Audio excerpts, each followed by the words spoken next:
So something big is happening right now, and this is causing many people to panic.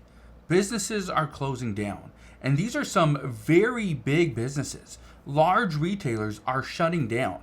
Today I want to talk about a furniture store that has 553 locations that is filed for bankruptcy and is going to shut down very soon. This is going to cause many people to lose their jobs. Communities are going to change forever.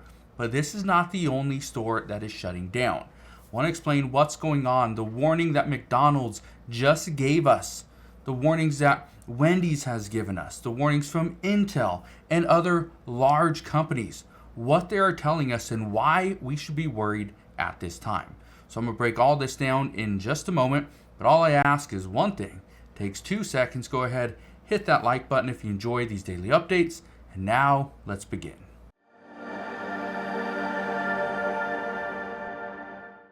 So thousands and thousands of stores are about to go under. They will close forever. Just look at this. It says bankrupt retailer set to shut down, close dozens of stores across South Carolina. That's just in South Carolina. The store is called Conn's HomeGoods. Let me read you just a little bit of this. Okay. Says a Texas electronics and home furnishing retailer with more than 40 stores across South Carolina is holding clearance sales at all of its locations after seeking bankruptcy protection this week. The parent of Conn's Home Plus and Badcock Home Furnishing and More is liquidating all merchandise, fixtures, equipment, and other items. This parent company has 553 locations across the United States. They are shutting down.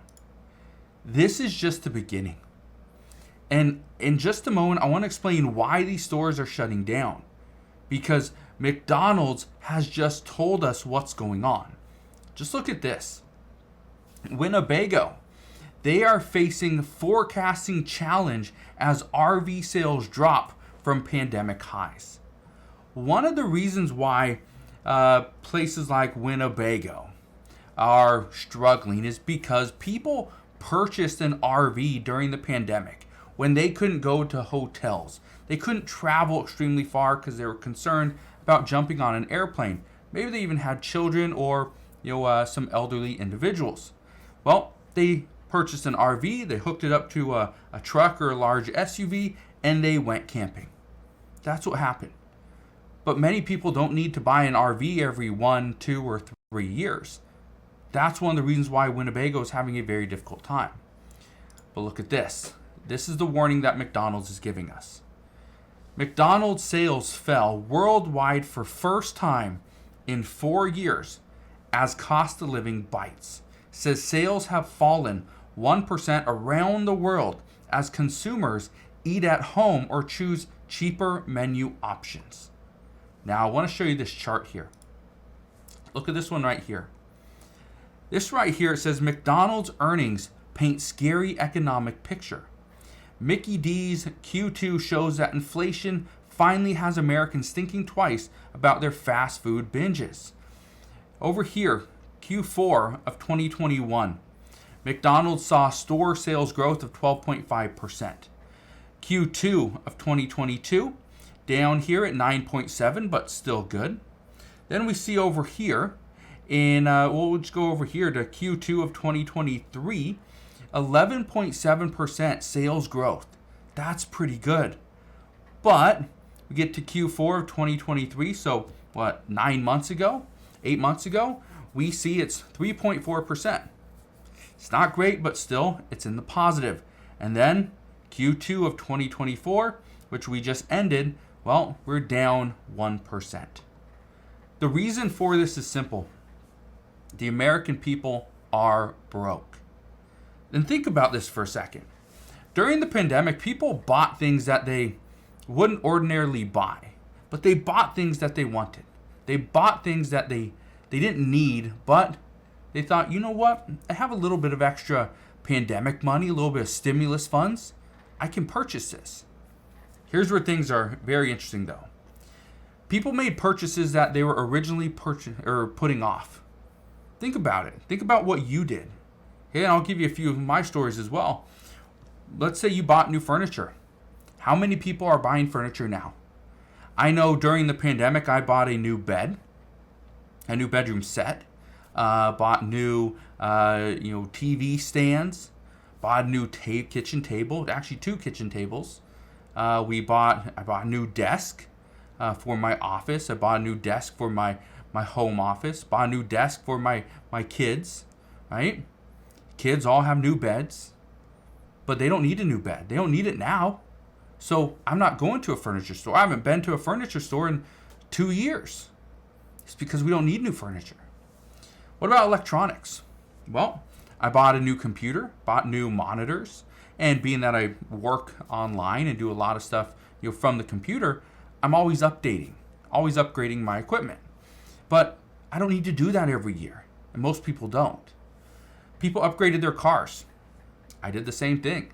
Over the past couple of years, I've bought a couple different cars, most of which are for business use.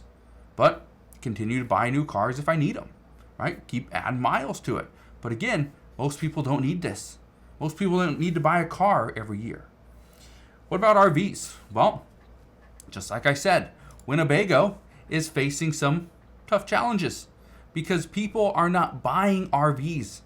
They just don't need them anymore. Now they're going on vacation, they're jumping on an airplane, going to hotels, right? All these places are open. During the pandemic, campsites were open. Some hotels were shut down. Tourist parks were shut down. That was the issue. Also, many people moved into bigger homes. Some of these bigger homes cost a little bit more money than they were originally paying before. Granted, interest rates went up, but as long as you bought 2-3 years ago, you'd be perfectly fine. But now, people are feeling the effects of the higher mortgage payment. What does that mean? Well, can't buy as much stuff now. And then, people were going on vacations. That was a big one. People aren't doing that anymore. And this is what has changed recently, is nobody's spending money, some of their hard-earned income on things that they don't need. Now they're paying for food, they're paying for their home, they're paying for medication, right? Medical expenses. That's what they're paying for. And this is why I want to show you this. Intel is going to cut thousands of jobs to reduce costs and fund a rebound. This is what's happening for many businesses. They have decided we cannot afford to continue to spiral out of control. We need to reduce our costs, lower their expenses, because their profit is staying the same. They can't continue to raise prices because consumers have stopped paying.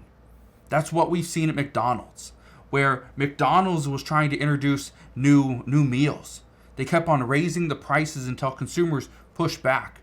And then McDonald's, Wendy's, Burger King, they all decided to come out with a $5 meal to compete with Wendy's. Well, by doing so, they are making less profit per item. That's an issue. People aren't spending as much money, right? We're not getting as many people coming back to McDonald's as we once did. Again, part of the problem.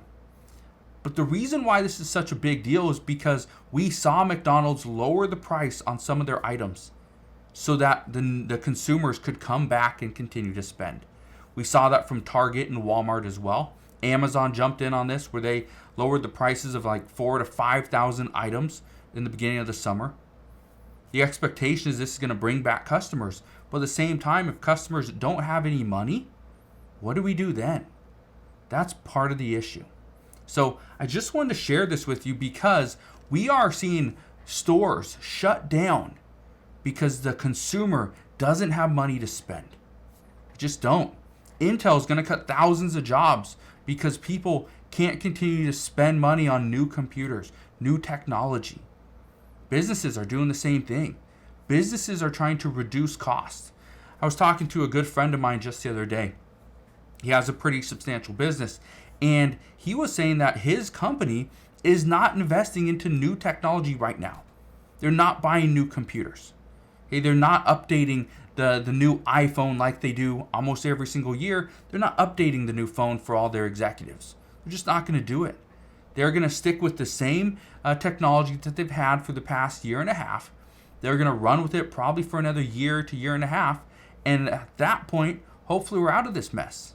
But again, I bring this to your attention because large retailers are now shutting down because the consumer has no money left, or at least not money that's going to go towards furniture and electronics and vacations, cars, things like that.